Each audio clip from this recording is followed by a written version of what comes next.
اور خوشبو لگانا ہر وقت سنت رسول ہے، لیکن ایک وقت میں منع ہے، وہ احرام کی حالت میں، جب عمرہ کی نیت کرنے کے بعد لگانا منع ہے، عمرہ کی نیت کرنے سے پہلے لگانا سنت رسول ہے۔ اور جس طرح کہ میں بتانا جا رہا ہوں نا، یہ خوشبو بھی آپ کو مارکیٹ سے مل جاتی ہے، اور اسی لیے علماء کرام بھی ہمیں بتاتے ہیں نا، جب احرام کی حالت میں ہوتے ہیں، جب عمرہ کر رہے ہوتے ہیں، جب طواف کرتے ہیں تو ذرا دور ہٹ کے طواف کیا کریں، خانہ کعبہ کے قریب مت جایا کریں۔ جب جیسے کہ بغیر طواف یعنی کہ بغیر عمرہ کی نیت سے کیلے طواف کی نیت سے جاتے ہیں تو پکڑ لیا کریں، تو یعنی کہ پکڑ کے دعا کیا کریں، توبہ کیا کریں، جتنا بھی لپٹ کے رویا کریں۔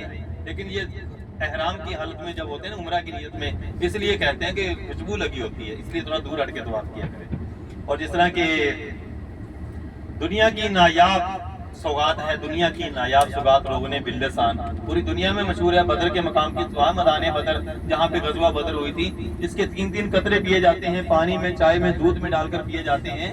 یہ فائدہ مند ہے سانس کی بیماری کے لیے، فائدہ مند ہے بے اولاد حضرات کے لیے، روغن باللسان۔ میں بتاتا ہوں، سنیے، یہ 3 قطرے صبح شام پانی میں، چائے میں، دودھ میں ڈال کر پیے جاتے ہیں، سانس کی بیماری کے لیے، بے اولاد حضرات کے لیے اور طاقت کے لیے پیے جاتے ہیں۔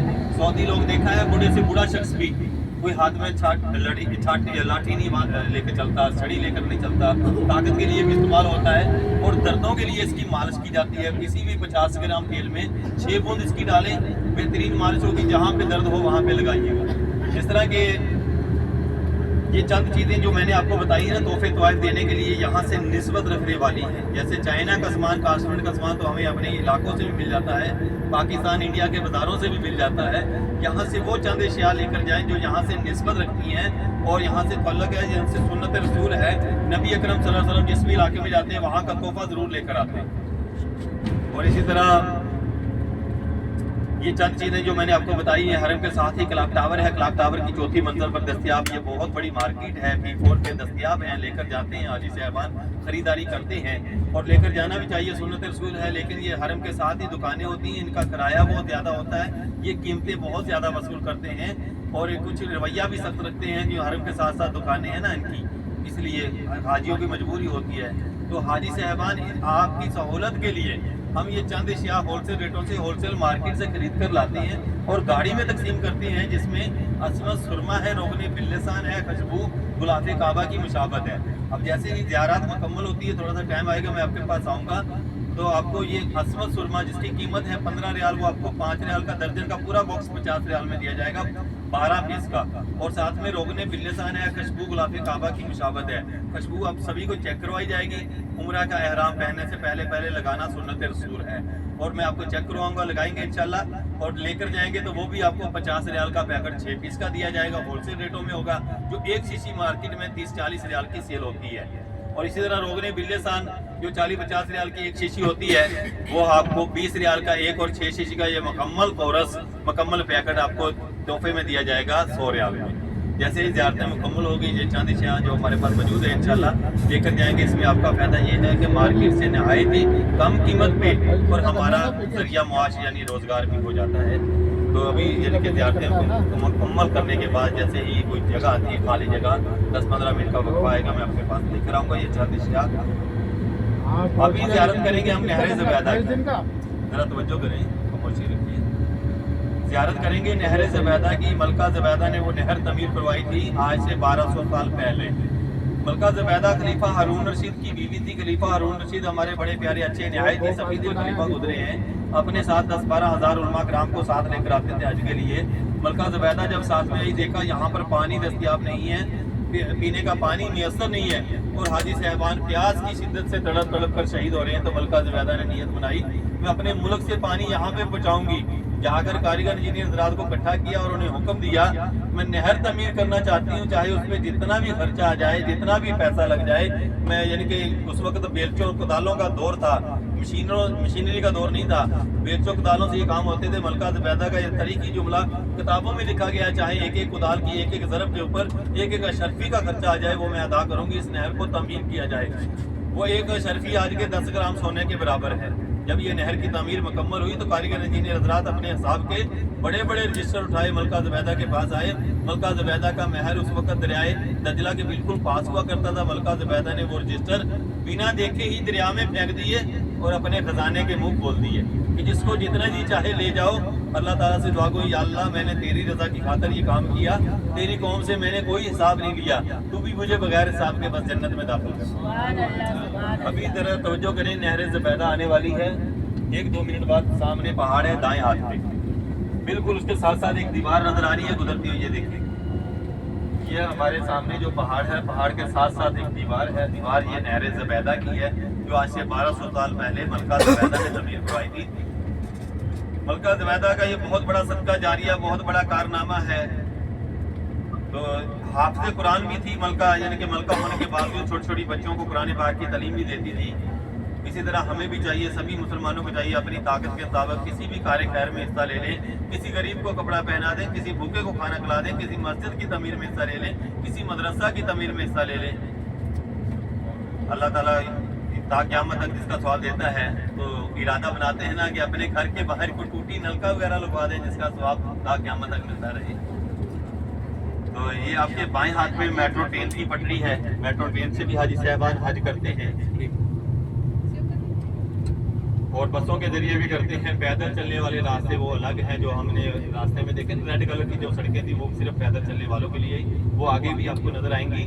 جیسا کہ میں نے پہلے بھی بتایا, مسجد نمرہ میں 2 نمازیں پڑھی جاتی ہیں, حج کا خطبہ ہوتا ہے. ذرا توجہ کیجیے ایسا, مسجد نمرہ میں 2 نمازیں ہوتی ہیں, حج کا خطبہ ہوتا ہے. 2 نمازیں ظہر اور عصر کی ایک ہی وقت میں ادا کرتے ہیں اور حاجی صاحبان جمع رہتے ہیں. میدان عرفات میں پورا دن قیام کرتے ہیں. غروب آفتاب تک, غروب آفتاب جب ہوتا ہے یعنی مغرب کا وقت ہوتا ہے, تو ہیلی کاپٹر سے حکومت کی طرف سے بلیک کلر کا جھنڈا لہرا دیا جاتا ہے اور سارے حاجی صاحبان میدان عرفات کو خالی کرتے ہیں.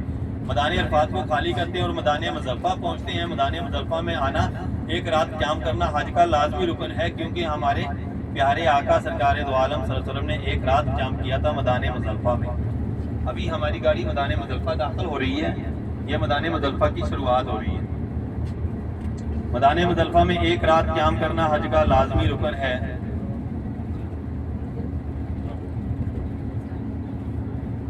چاہے کروڑوں کا مالک بھی امیر و کبیر حاجی آ جائے, ایک رات یہاں زمین پہ قیام کرنا حج کا لازمی رکن ہے اور کیا بھی جاتا ہے.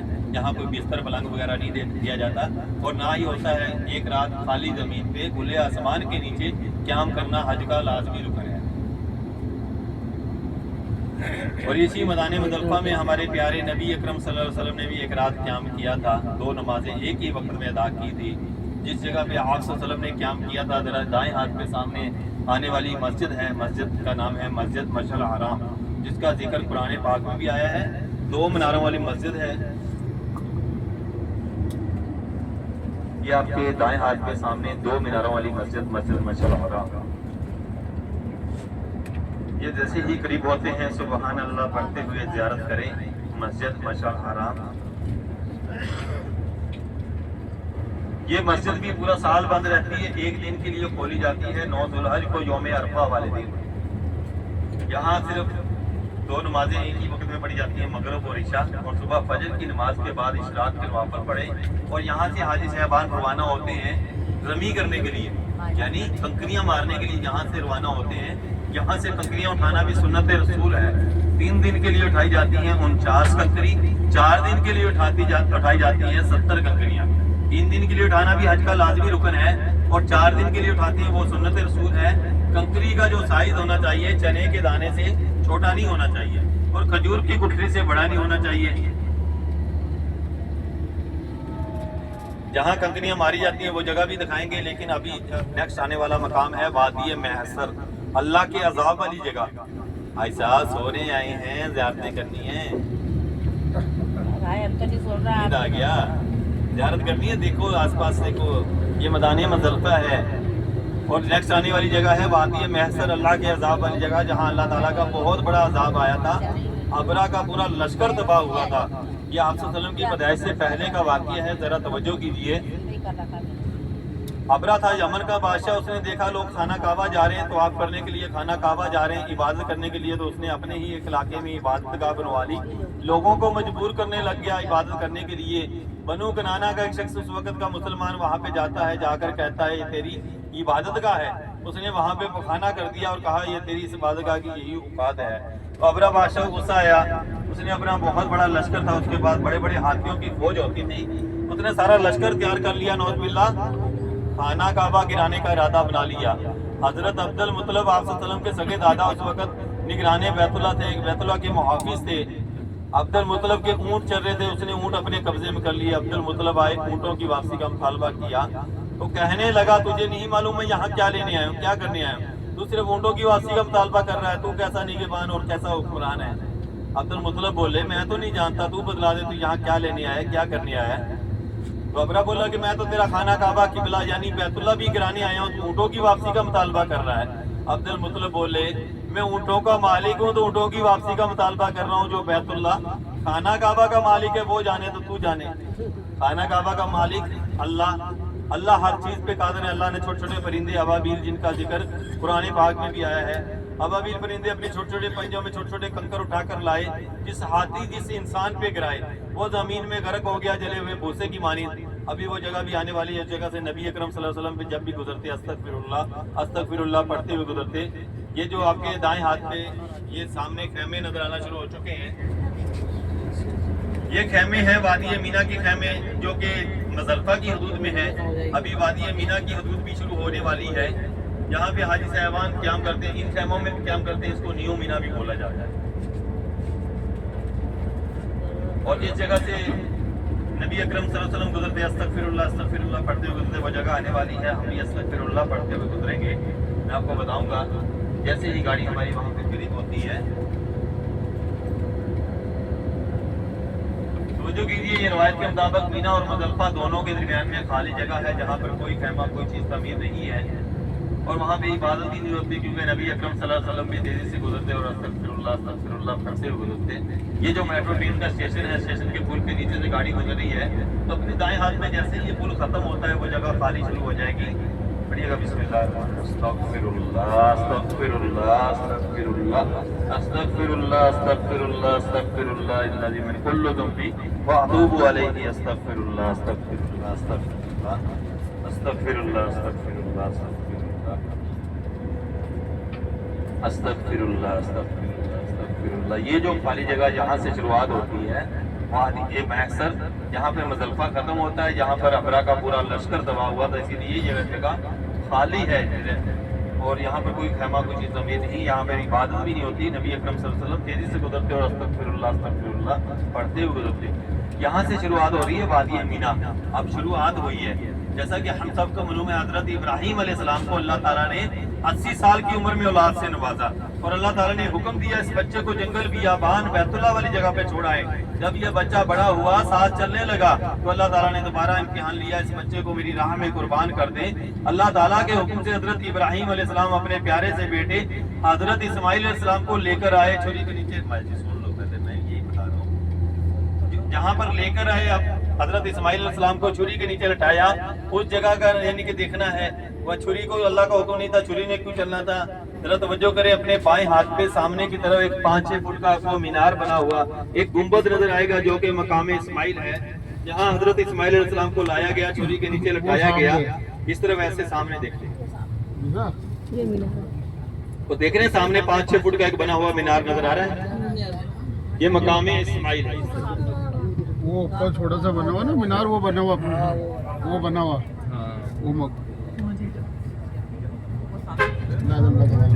جی نظر آیا، وہ مقام اسماعیل ہے جہاں حضرت اسماعیل علیہ السلام کو لا کر لٹایا گیا چھری کے لیے۔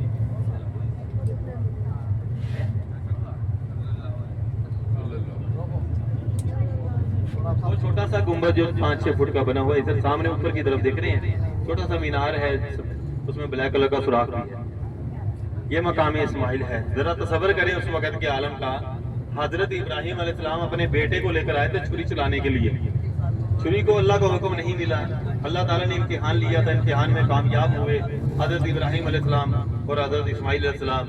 اور اسی طرح ہم بھی سنت ابراہیمی ہر سال ادا کرتے ہیں نا، جانور قربان کرتے ہیں، اسی نسبت سے کرتے ہیں، اللہ تعالیٰ کرتے رہنے کی توفیق عطا فرمائے۔ توجہ کیجیے، اس وقت ہم وادی مینا میں ہیں، الحمدللہ اللہ کا جتنا بھی شکر ادا کریں اتنا ہی کم ہے۔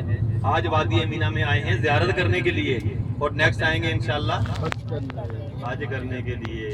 تو حج کرنے کے لیے جب آئیں گے تو کیا پڑھتے ہوئے آئیں گے؟ ابھی پڑھتے لبیک اللہم لبیک لبیک لا شریک لک لبیک ان الحمد والنعمت لک والملک لا شریک لک لبیک اللہم لبیک لبیک لا شریک لک لبیک ان الحمد والنعمت لک والملک لا شریک لک لبیک اللہم لبیک لبیک لا شریک لک لبیک ان الحمد والنعمت لک والملک لا شریک لک۔ یہ حج ہم نے پڑھا ہے تشبیہ کے طور پہ پڑھا ہے، مشابہت اختیار کی ہے۔ اللہ تعالیٰ کو یہ بہت زیادہ پسند ہے، اللہ تعالیٰ کو یہ ہماری مشابہت ہی پسند آ جائے، اللہ تعالیٰ اسی سال ہمیں حج کے لیے بلا لے۔ کہ ابھی زیارت کرنے والے ہیں، بڑی مقدس اور بابرکت زیارت آنے والی ہے مسجد خیف، 4 میناروں والی وہ مسجد خیف 70 انبیاء کرام کی آخری آرامگاہ ہے، اور ایک روایت کے مطابق ابا آدم علیہ السلام کی وہ آخری آرامگاہ ہے۔ نبی اکرم صلی اللہ علیہ وسلم آتے کئی دن عبادت میں گزارتے، حاجی صاحبان بھی کئی دن عبادت کرتے ہیں۔ ابھی زیارت آنے والی ہے مسجد خیف۔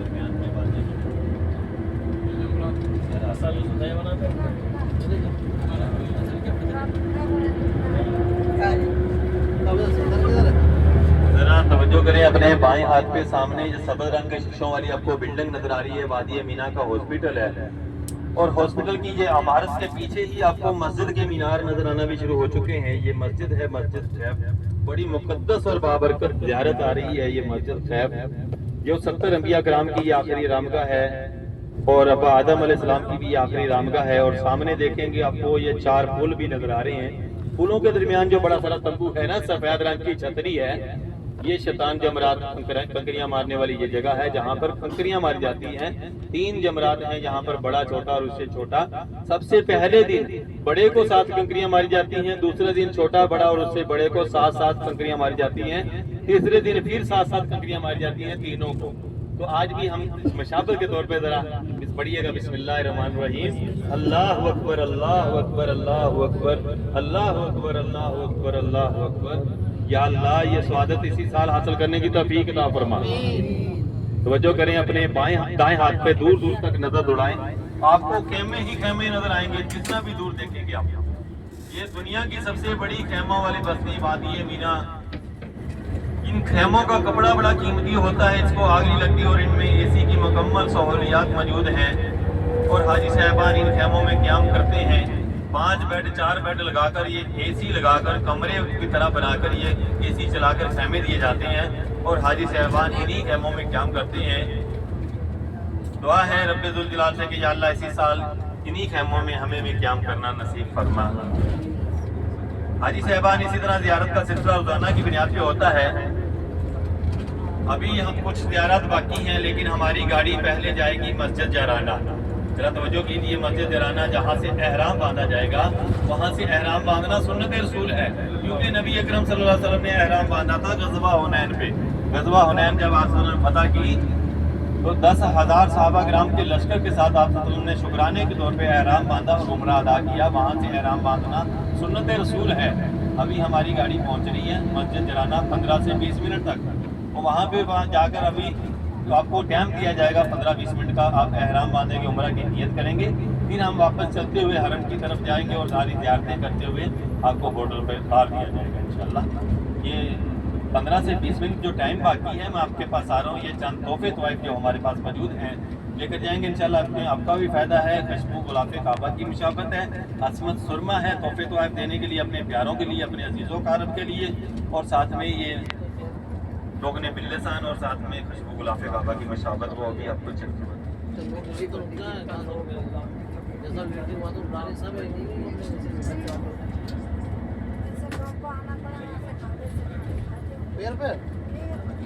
چلتی ہے۔